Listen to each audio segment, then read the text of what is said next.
Good afternoon, everybody. My name is Rich. I'm alcoholic. You guys are hardcore.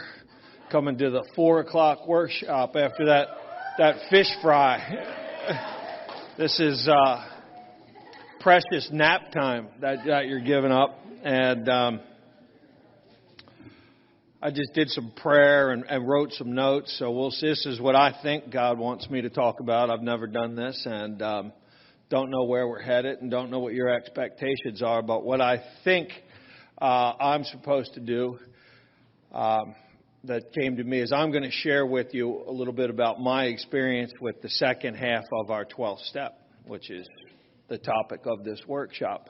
If you don't know this and you're new or joining us, and if I guess I should, the purple shirt women, thank you all so much for your service at that lunch. And that didn't go unappreciated. You women were working your tails off, and I would imagine that you're working your tails off towards sobriety as well. And if you don't know it, I don't know one thing about Alcoholics Anonymous or sobriety that you don't know. That's not why they brought me here. They didn't bring me here because, like, I know something or I'm here to teach you something that you don't know.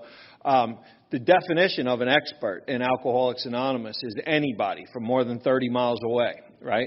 I don't know if you know that or not. And that means when somebody says something a little bit different than your sponsor, right, you go, wow, that was, then I go back to my sponsor and I go, Mari said, you can't take a drink if you don't get drunk. And he goes, yeah, I've been telling you that for 30 years. And I'm like, I guess I needed a Scottish accent, right? And we think it's brilliant, right? And that was my shout out because Mari couldn't join us. So that was my best Mari.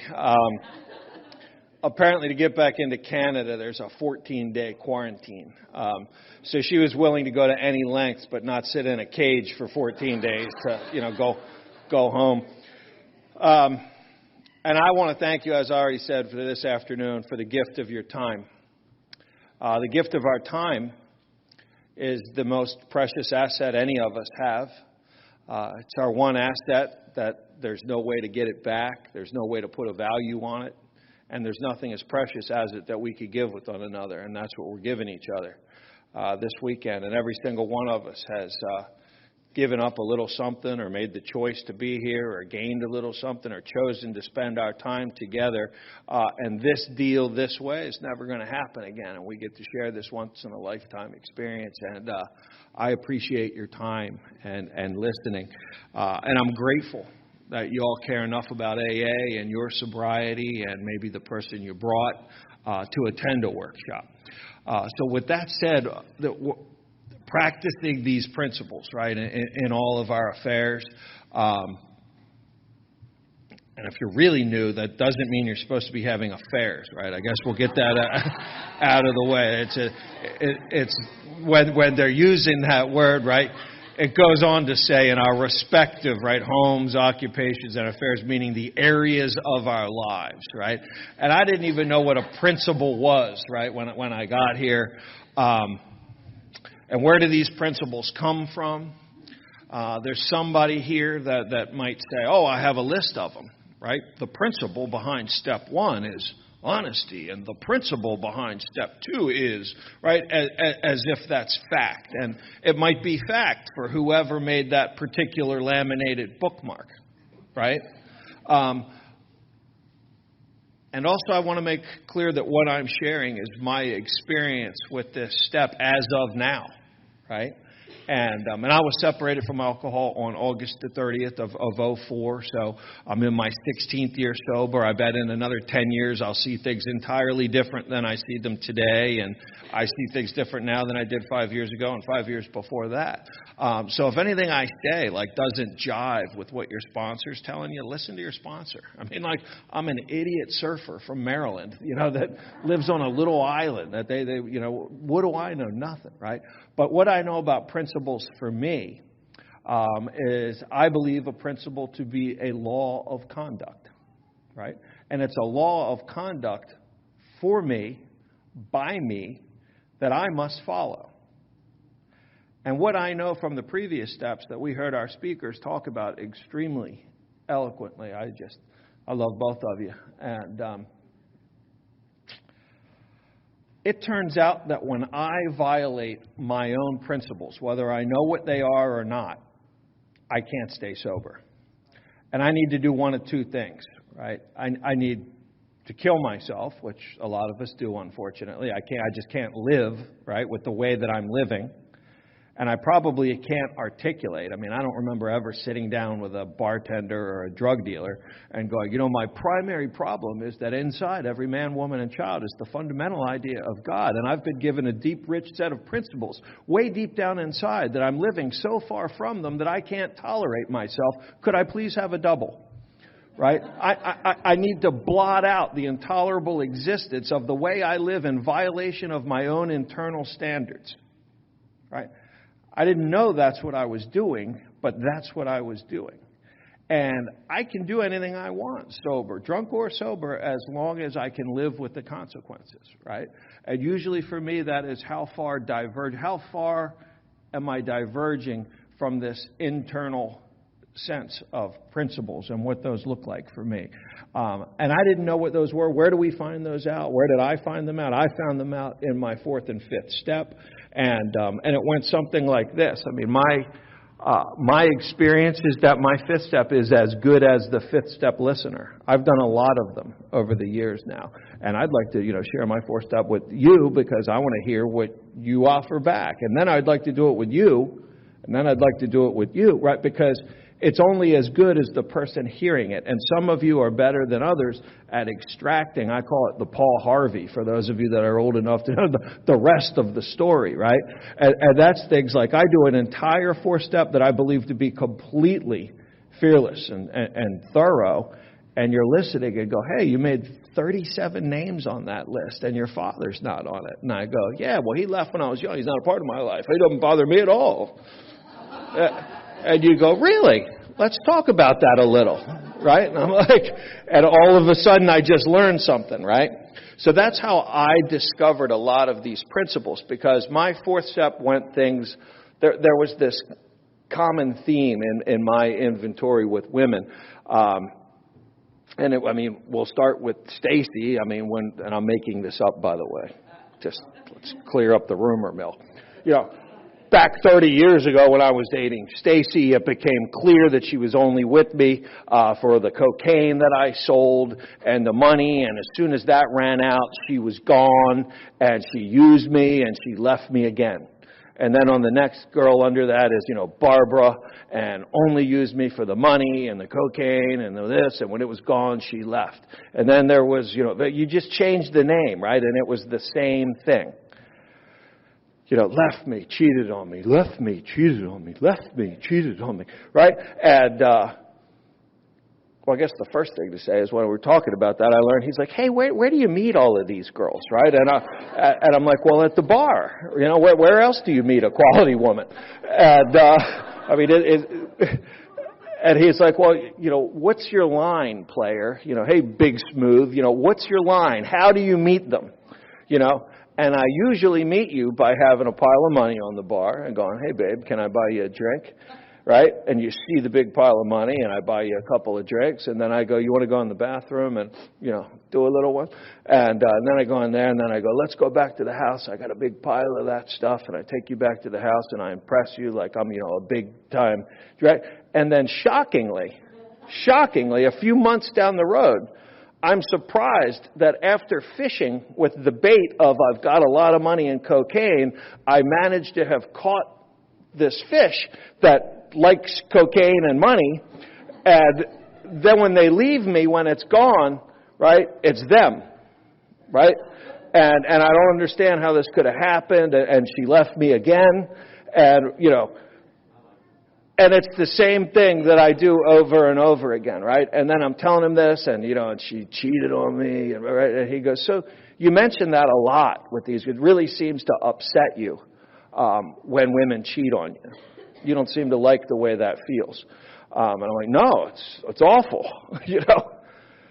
Not good for anything. And we're over in the third column, affects my, self-esteem, manhood, pocketbook, and, all of it. Personal relationships, including sex, right? I'm burned up. And he's like, well, what do you think is the opposite, right, of cheating on somebody all the time? Getting cheated on, cheating. And I'm like, monogamy? And he's like, yeah, that seems to be important to you. Why don't you write that down over there? And what I didn't know that we were doing, what he was doing was extracting my principles, right? Because I don't have to live by yours. I never have. I can't stay sober on your principles. I can't stay sober on your laminated card of what each principle behind each step is. But I hope each of you has an idea of what the principles are for you, to you, like right through this step process is how I became familiar with mine, right? And what I seemed and how I have to live and be in this world if I'm going to not require alcohol or anything else to live with myself. And that's a whole lot of awakening right there, by the way. Like if nothing else happened to me in Alcoholics Anonymous, that would have been an amazing deal. And before we get to the principles, we're assuming that's happened, right? Because the first half of the 12th step comes first, right? Having had, past tense, a spiritual awakening as the result of this course of action, right? These steps. Now we're looking at this stuff. So they're assuming that I've been through the steps and had the singular experience that they produce, by the way.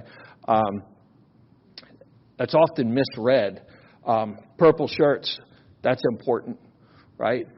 Having had a spiritual awakening as the result, what I'm promising you, what I did travel on 3 planes to get here from, Maryland down to Charlotte, from Charlotte to Atlanta, and Atlanta to stand here.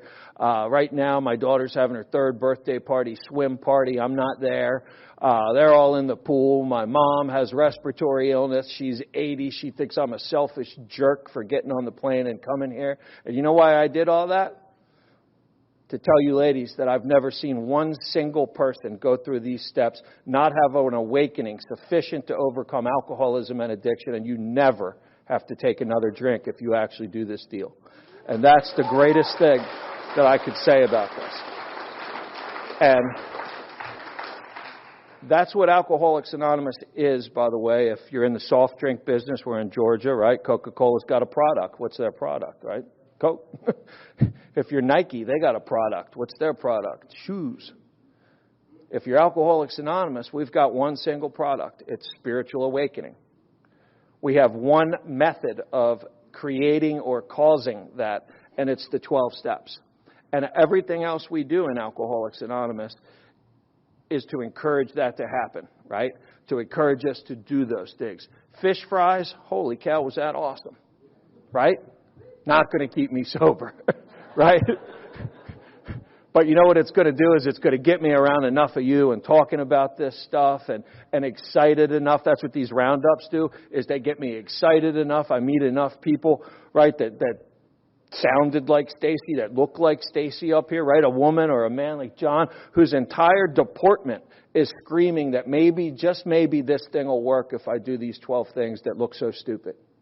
Right? I don't know how they're going to work. I mean, what goofy, the 12 steps, right? But something happened to these people. And that's what it is, right? And once this thing, awakening, happens, I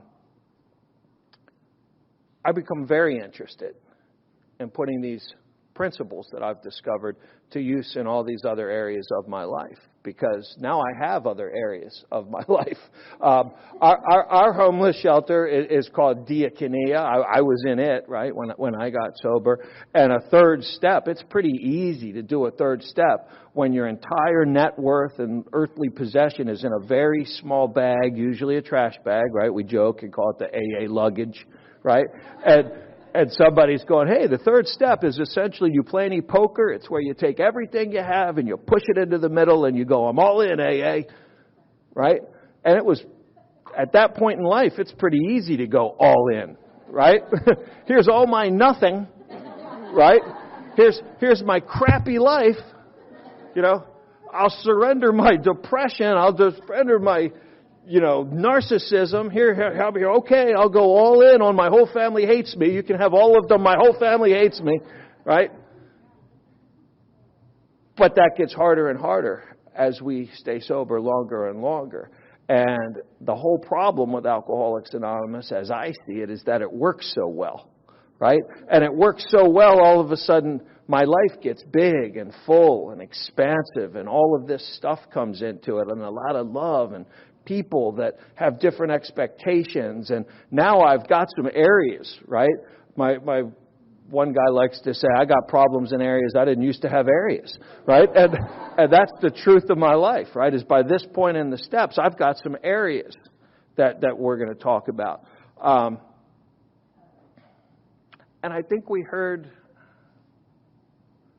that step 9 is really my first foray, right, into trying to practice some principles in some new areas and clear up some areas so that I have areas. And I can tell you that every relationship I have that's worthwhile, with the exception of maybe 1 or 2, but like 99% of them are the result of the 9th step. Every decent thing that's happened in my life is more or less the result of the 9th step. And it's where I got to establish a lot of these areas in which to try to practice some of these principles.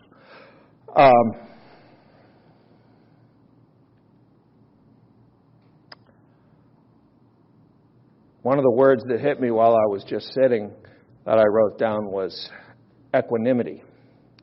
And it's a principle. It's a goal. It's what I'm shooting for. I'm far from it. It's a state of psychological stability, groundedness, and peacefulness, right? That I'm able to achieve and sustain when life's events are happening to and around me, and those about me are losing their heads, right? And I've seen you guys demonstrate that, and I'm very attracted to that. I've watched people in Alcoholics Anonymous walk through just about anything with some level of dignity, peace and calm as they go through their lives. And that attracts me to you guys. With this whole 4th and 5th step, we're pulling out, what some of these principles are to me. And when we're putting a name on them, it's like news to me, right? Like, holy cow, I would have never described myself as like monogamy is very important to me. I didn't, I really prefer if you're monogamous and I get an option. But the problem with that is that I say that and I joke and it sounds kind of macho and I can't live with it. I eventually get drunk, I want the guys to think I'm cool, but I'm not cool with it because the head I go to bed with is my own, right? And there's no getting around that in Alcoholics Anonymous. And some of the other principles, my first sponsor was a man named Jim. Jim had a sponsor. His name was Clarence Snyder. He had a sponsor named Dr. Bob Smith. And I just like telling you that so that you know what I got, where I got it from, and I hope you know the same, right, about your sponsor, because sometimes things could get a little weird, right, if we don't know that. And Jim said to me, when I asked him to be my sponsor, when would you like to come over? And I said, tomorrow at 1 o'clock. And he said, that would be great. I look forward to seeing you. And Jim was retired, so he's there all day. And I got to Jim's house. I think it was like 5:01, and my phone rang, like pulling in, and I answered it, and I don't remember who and what it was. I was just on the phone for 10 or 15 minutes, and I went up and knocked on his door at like 10 after 1. And he answered the door, and I hope you guys hear this the way that I heard it in my heart, because it sounds kind of mean when I tell it, but it wasn't. And he said, Jim was from Alabama, actually, and he, to this day, he would say, Richard, didn't you tell me you wanted to come over at 1 o'clock? And I said, yes, sir. He said, you know what time it is? And I said, about 1 o'clock. He said, it isn't about 1 o'clock. It's 10 minutes after 1 o'clock. And you know what that tells me? that tells me that you think your time is more important than my time. And that it's okay for me to sit here and wait while you do whatever it is you're doing. Did you mean to tell me that you're that much more important than me? Because that's what you tell the world, and maybe that's why your relationships don't work. Would you like to try again tomorrow? And I said, yes, sir. And I did not walk away and feel like a puppy that got, smacked on the nose. And I don't know that I convey that conversation right. It was loving. I was on time the next day. I've learned about being prompt, showing up. They call it the first spiritual principle in Alcoholics Anonymous is doing what I say I'm going to do, being where I say I'm going to be, when I say I'm going to be there. It's one of the reasons I'm here. I said I would be. And I explained that to my 80-year-old mother who has fortunately watched you all give her a son back. Because she thought it was quite selfish to put her.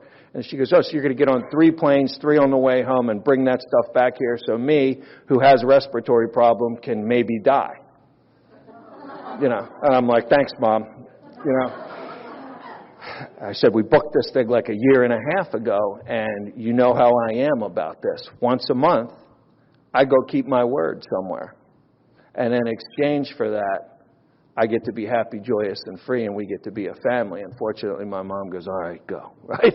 Because she has a hard time arguing with the son that you've given her for 16 years, right? But that doesn't mean that there's a problem in an area I didn't have, right? I never had a relationship with my mother. But because of you guys, I do. And I get to discuss principles like being where I say I'm going to be, when I say I'm going to be there. I can't tell you how well that has served me in life, showing up 15 minutes early for job interviews, for business things, for just all kinds of things, right? I thought it was like an AA weird thing, like these people are really into being on time, and it turns out that that's just like a principle that works great anywhere, right? And I didn't mean to go through life telling people subliminally or otherwise with my actions, right? Because I don't know if you've ever, we say this thing, your actions speak so loudly I can hardly hear what you're saying, right? We all carry the AA message. What my mouth says is like the least potent form of AA. What any of us say, who cares, right? But I'm watching what you're doing, I promise those purple shirts back there are watching, right? And what we're saying, who cares?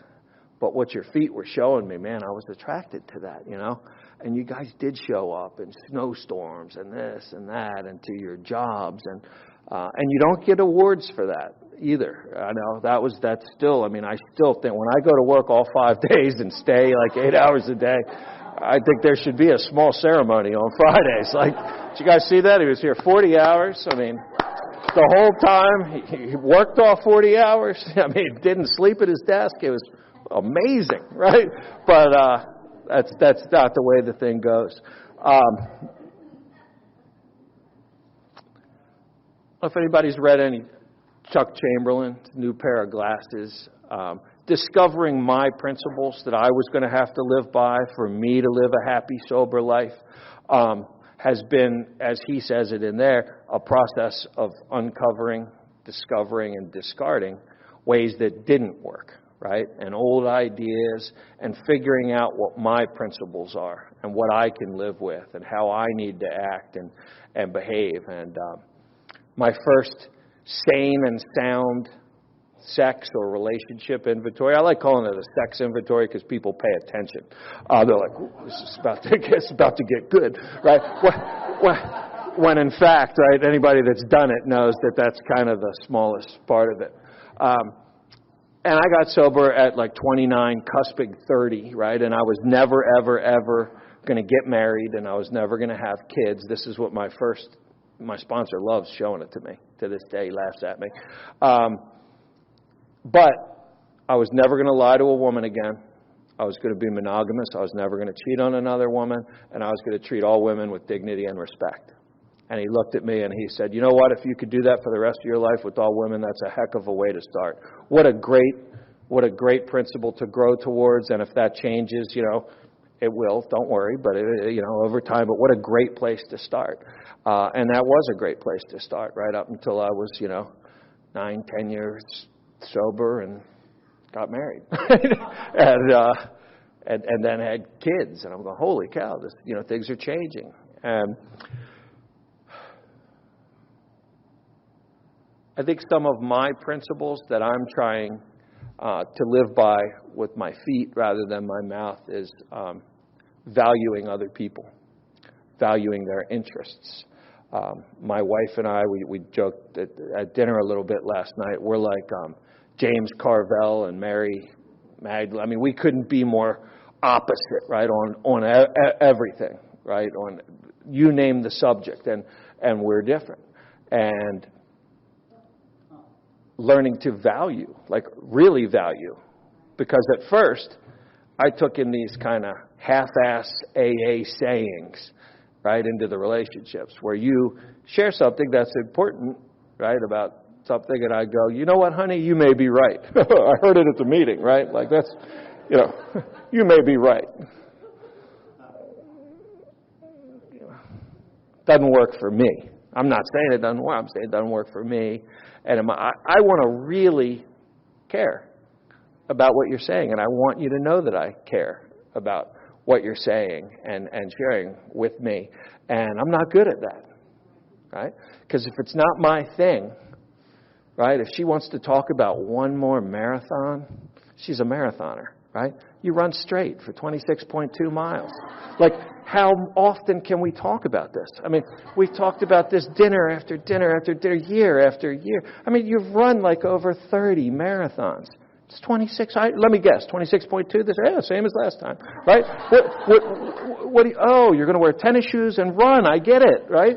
But guess what? These are like this is a big deal to people that are, and she's never made me feel that way about surfing, which is my passion. I go all over the world surfing, and there's my mother goes, yeah, you're going to ride down the wave. I've seen you do it a lot. No big deal. And I'm trying to explain to her the magic and spiritual experience of being inside of a wave at Pipeline, right? Or seeing the sunrise at the other end of a wave in Costa Rica and the people in the water. And, she's probably thinking the same thing, but my mother's never made me feel the way that I can make people feel, which is that what you're saying is insignificant and what I'm into is very interesting and important. So I'm working on, valuing others. Becoming my sponsor, for 10, 11, and 12, he summarizes them. Somebody said it, I don't know who, that it's about discipline, practice, and a routine in my life. I was described the way that I think Stephanie talked about it. Stacy, I'm sorry. People would say things like, you do a great job when you show up. He's a great guy if he's sober. It's going to be a great party if he doesn't drink too much and become right? He's going to be a great guy if he's there, right? My grandfather would call me a loose cannon, right? You just never knew what you were getting. Happily, if my wife was here to give this talk, which I think is probably the better report back, right, is to hear from our spouses and the people that love us and are around us the most, how we're doing. She would tell you that has become, you guys have made me a very, very, very reliable person, right? Tuesday, she'll go, it's Tuesday, he's going at 7 o'clock, he's making the coffee, it's Fresh Air Group, starts at 8, they're going out to the Chinese restaurant. If you need to find you between 9 and 10, he's going to probably roll through the door at 10:15, he'll be snoring by 10:16, right? And, I'm that kind of exciting, right? And, Thursday night I'll be at the Primary Purpose Group, it's the big book study, Wednesday's our date night. On Wednesday, I'm like, it's come to that, by the way, we have a scheduled date night. I have a 5-year-old, right, and a 3-year-old. You got to schedule date night or you're not going to have them. And that's another thing that you guys have taught me is valuing her and the relationship means that I have to make time for the relationship. I've learned to treat her like I would my best customer, right? Treat your wife like your best customer. You guys taught me that. Or your favorite sponsee. Right? She's told me that. God, if you were half as kind to me as you are to those newcomers, we'd really have something here. Right?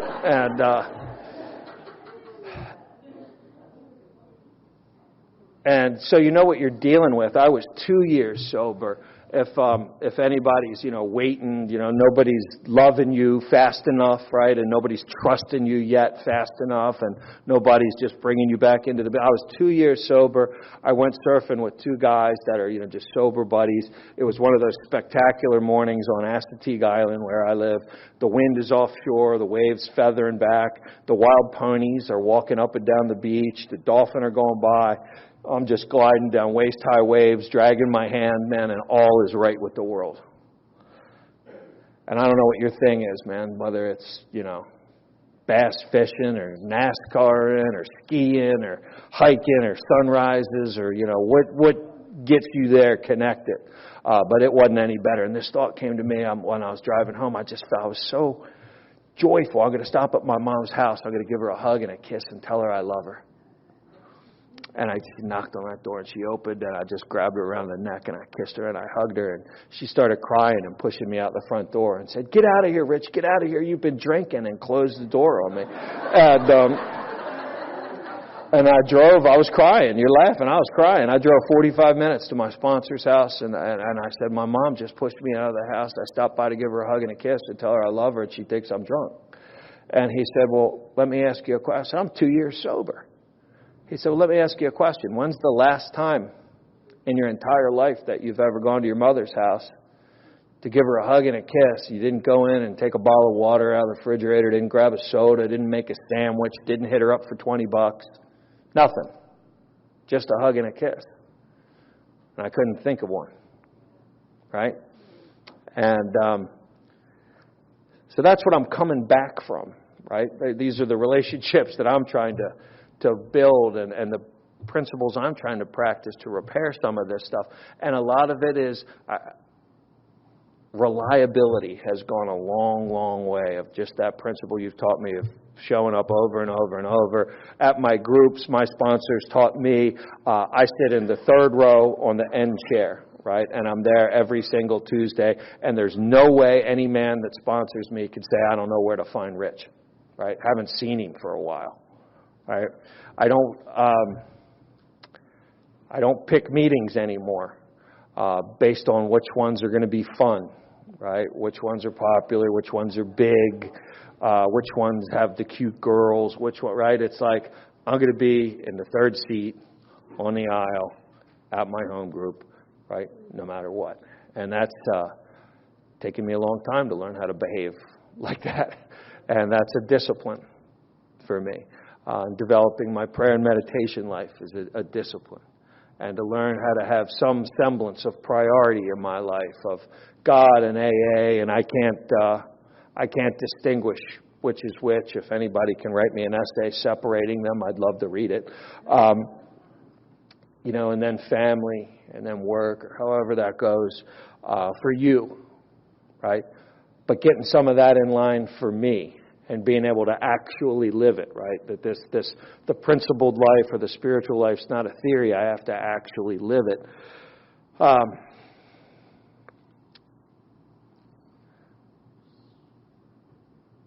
hesitate talking about this, but I'm here to share my experience, right? Whether you like it or agree or not, grab yours. Part of the deal for me, the way that I was raised, why I didn't get married until nearly 40. Is for better or worse. My father taught me that you don't ask a woman for her hand in marriage until you could take care of her. And keep that thing in your pants until you could take care of the kid. And he had something from the Wall Street Journal that I'll never forget this. I was probably like 10, right? That's when they get us, by the way, right? That's when a lot of the fourth and fifth step comes from like ages 5 to 12 when our brains are like jello and churches and ministers and nuns, oh my, are like putting things in and parents are giving us their things. And like the next thing you know, like boom, we sober up in AA at like 40 and you're like, I don't like God because he has wings that are purple. And you're like, where did you learn that? And they're like, Sunday school. When I was 9, we were coloring, and they told me. And you're like, really? And you've just held on to that for 40 years. Have you ever had any independent thought, right, about a higher power? Right? It's like, no. But anyways, we just absorb stuff when we're young. I do, right? I'm an absorber when I'm young, and most of us seem to be. And I think it was the Wall Street Journal, because that's what my dad read, and it was like a chart that showed the average cost of a child in the United States from birth to 18 when they flee the nest. If you add up every diaper, school, food, all of that, was $1 million, right? If you add up every penny. Of course, what I failed to realize at 10 is that's spread out considerably over 18 years, right? It happens like $5 at a time. That's what I know. That's what I know now, right? Is it happens $5 at a time, and it's okay. But I didn't know that. What I heard was, don't get married until you can take care of the woman completely, and keep that thing in your pants until you got $1 million in the bank for the kid, right? And to some extent, I guess that was it was an old idea, but it served me kind of well, because I'm not one of the people that came into AA with, a bunch of alimony and child support. I sponsor a bunch of those guys, and I'm like, maybe my dad scaring me was a good thing, right? But I had a lot to overcome in the world of marriage and fatherhood because of that, and I had to get rid of some of those old ideas. A funny story, when I was dating my wife, trying to marry her, right? And that's one of the rare moments. There's like 2 major scenarios in my life where I'm able to set aside an old idea, be completely open-minded, and try something new. And one of them is when I'm about this far from dying, right? If I'm just about to die, I'll go, okay, what's your idea, right? And the other one is if I'm trying to impress one of you women and, right, get you into the bedroom. Let's tell the truth, right, when we're dating. And then I'll kind of be open to what you want to do. And my wife, Lauren, she wasn't my wife. We were going to Washington, D.C. on a date and to go see all the monuments and the museums, and because she's into art, which means I am, right, when we're dating. Yeah. Oh, you like art? Me too, right? And couldn't have named one of the artists, right? And we're going to D.C., and I've been to D.C. plenty of times. I live 3 hours from D.C., and I've done D.C. dozens of times. I drive to a monument, you find a parking spot, you pay $20, you park, you parallel park, you fight your way in there, you drive to the next place, you park, you fight, you get in there, $20. Next, garage, up the garage, park. Next thing, all the restaurant, got to find another parking garage, right? And she goes, no, we're not going to, where are you going? We park here at the New Carrollton Metro station, and we're going to get in the Metro, and you just ride that thing right into D.C. It's like $2 all day, and you just ride around. And I go, oh, no, we're not. My father brought me up that you don't ever ride public transportation, no subways. Okay, you either get on an airplane or you drive. Public transportation is where people die. There's graffiti down there in the subways. People shoot each other. There's like gangs living down there. I mean, public transport, gnarly. Like, no.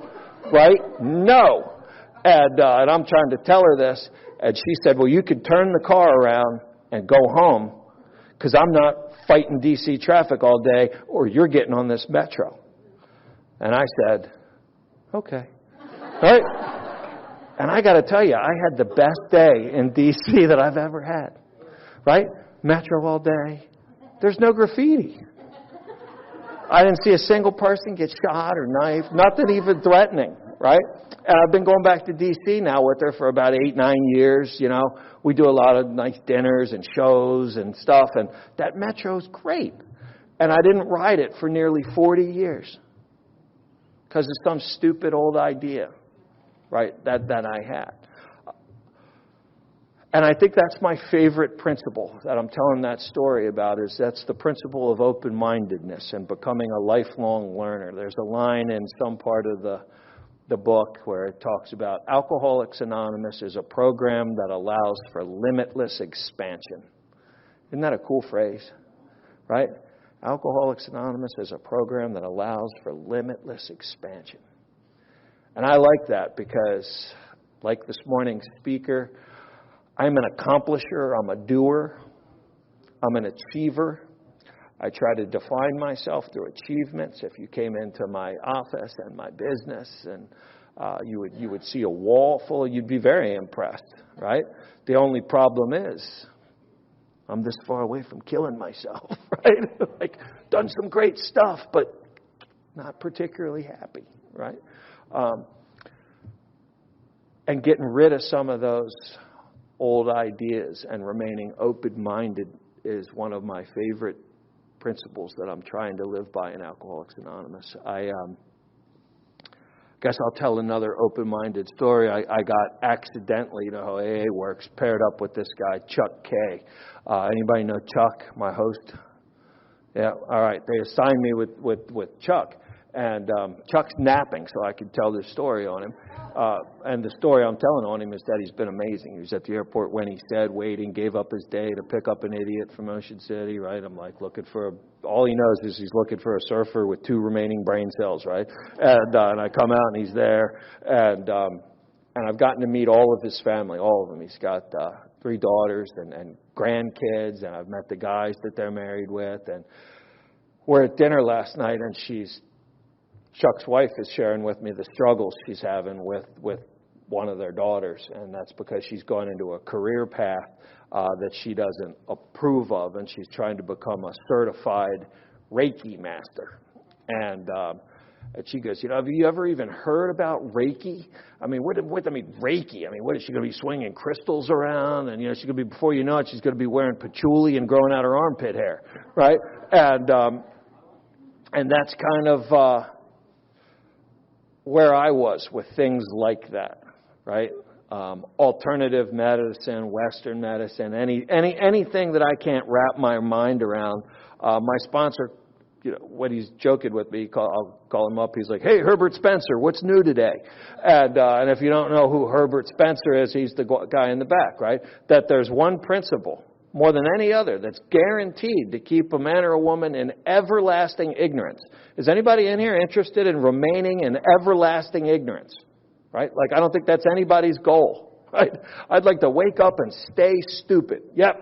Right?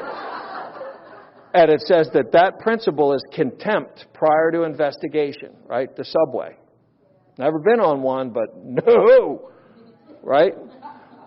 And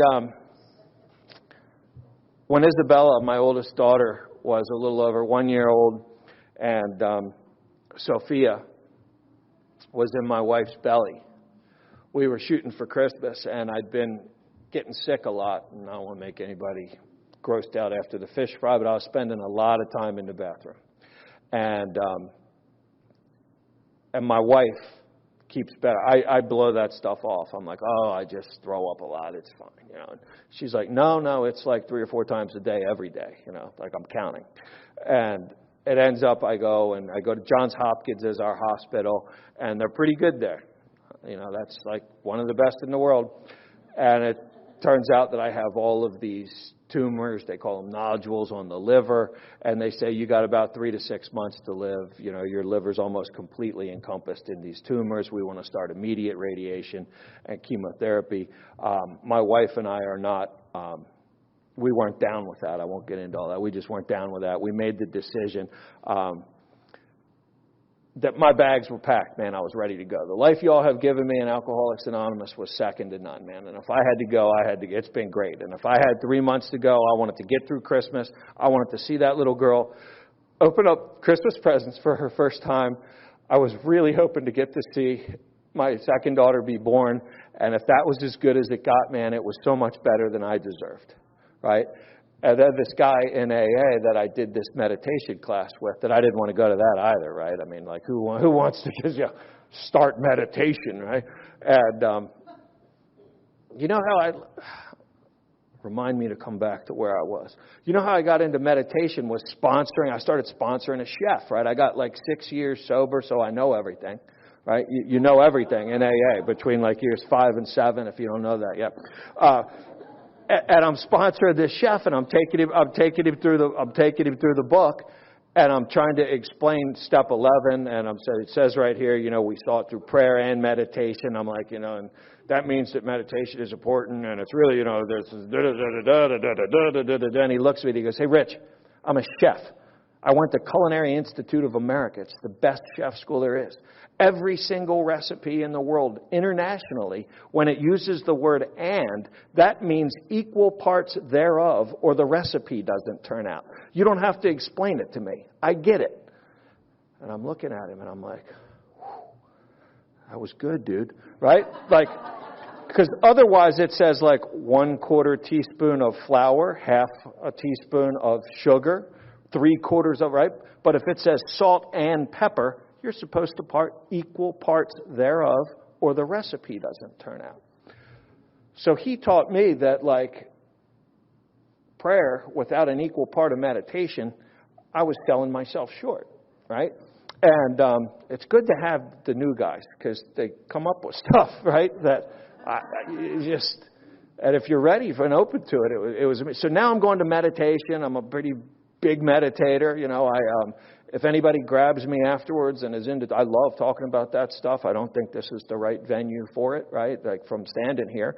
But that doesn't mean I don't like talking about it. And if you ask me a question, like, hey, tell me about your prayer and meditation life, we could actually have a conversation. If you would have asked me that question when I was, new and in diaconia and stuff, tell me about your prayer and meditation, I'd have been, what? Prayer and meditation, what? Like, I didn't even know what that meant, right? But through this class, I hook up with this guy, Dan, that I'm meditating with, and he says, hey, have you ever heard of Reiki? There is one of very few Chinese Reiki masters in Philadelphia. It's 3.5-hour drive from my house to Philadelphia. And you ought to look into this for what's going on with your liver. And because of my experience with AA, right? And here's my experience with AA. What you guys really convinced me to do was to take 12 steps that I didn't believe in and didn't make any sense to me. And you said, it's just a spiritual experiment. Do it and report back to us. You don't have to agree with it or anything like that. Just do it and tell us what happened. And I did it. And I can tell you what happened, but what I can't tell you is how it happened or what. Like, it still doesn't make any sense to me what happened with my life. And you're going to hear about it tonight. And you're going to walk out of here going, I have no idea how that happened, because I don't have any idea how that happened, right? And so I knew that things can happen that I don't know how they happen. I knew that I was going to die in 3 months and that I really wanted to see Christmas. I knew that Johns Hopkins and the best doctors in the world had no solution for me. So what the hell, right? Isn't that really that beautiful place? We call it the jumping off place that we get to in Alcoholics Anonymous, where we go, what the hell, right? And if you're new, that's the greatest sound that you could make in Alcoholics Anonymous. What the hell, right? And you just do whatever your sponsor is asking you to do. And I start going back and forth to Philadelphia twice a week, and this lady's doing this weirdo stuff on me, and I'm going back to Johns Hopkins, and now there's 6 or 8 doctors in the room with clipboards, and they're going, what are you doing? And I'm like, well, I just eat blueberries, and I pray each morning, and I do this meditation, and I ask God, I say, God, if you want me to help you raise these kids that you've given me, please get this out of my body. And then I go to this Reiki master, who's this little 80-year-old Chinese lady, and she does right, and the doctors are right, and they're like, you're doing what, right? And then but the problem with it all, they're looking at me like I'm nuts, right? But then there's a problem. They put me into the tube, right? And I go in, you sit in there, you come out, and they all are around, and they go, the tumors are getting smaller and going away, right? And then I go back to Philly, and this goes on, right? And 3 months come and go, and I'm still alive. And they're having a hard time explaining that, right, with all their brains and degrees on the wall. And I kind of know what's happening, the same reason that I'm sober, right? I keep saying your stupid prayers and coming to your meetings, and I don't know why they're happy, right? But it is, and I'm going up there. And the next thing you know is we fast forward, and it's I still go to Hopkins once every 6 months because these guys are still interested in taking notes on why my liver doesn't have a single piece of cancer, and there's no tumors, and it's all completely gone, right? And and you all know who you're clapping for, right? And that's the beauty of AA. And my one friend who I just met said that he heard something I talked about somewhere, and he's like, I already liked you because you mentioned Ernie Kurtz. Maybe it's just for him that I'm saying that, but Ernie Kurtz wrote a book called The Spirituality of Imperfection, and in there he talks about why AA works so well. And he says that AA works so well because we don't talk at God, about God, teach about God. Like there's lots of places you could go to on Sunday mornings that if that's what you're interested in, they'll tell you all of that, right? Pray like this, do this, say this, stand up, sit down, go here, right? And all that, awesome. But in AA, we don't do, what we do in AA is we just share our stories. And in our stories, we can all see God crystal clear, right? We don't need to try to put words on it and define. We just share our stories, and you get to see God. And I still don't know anything about Reiki, right? But I got to sit there at dinner last night with Chuck and his wife, who's having a hard time accepting their daughter in this career path, and share the story. And she got a pretty teary look on her face and said, I'm not sure if you're here to talk tomorrow night or if God sent you here on those 3 airplanes to just help me with my daughter. And I said, well, yeah, I just know if it wasn't for somebody doing that crazy thing your daughter's doing, I would probably not be alive. So don't discount that too much, you know. And I got to meet the future Reiki master at the fish fry today, and to lend her a little bit of encouragement the way that you guys have lent me encouragement, and to tell her that story, right, and say, hey, those classes, no matter how crazy people think it is, let me tell you what happened to me, and I don't know what it is. So I had a nice lunch today, right? And what else did I...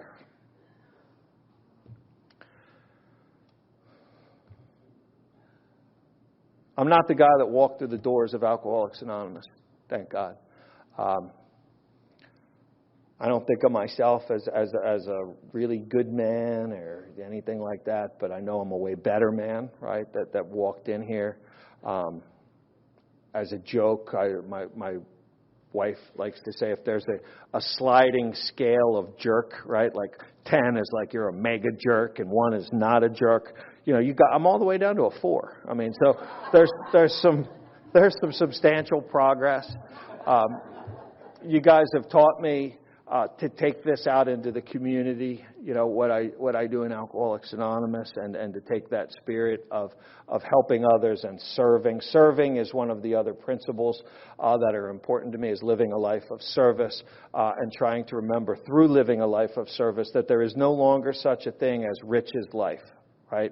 I want to go get this next degree. I want to open this. I want to go. Whoa.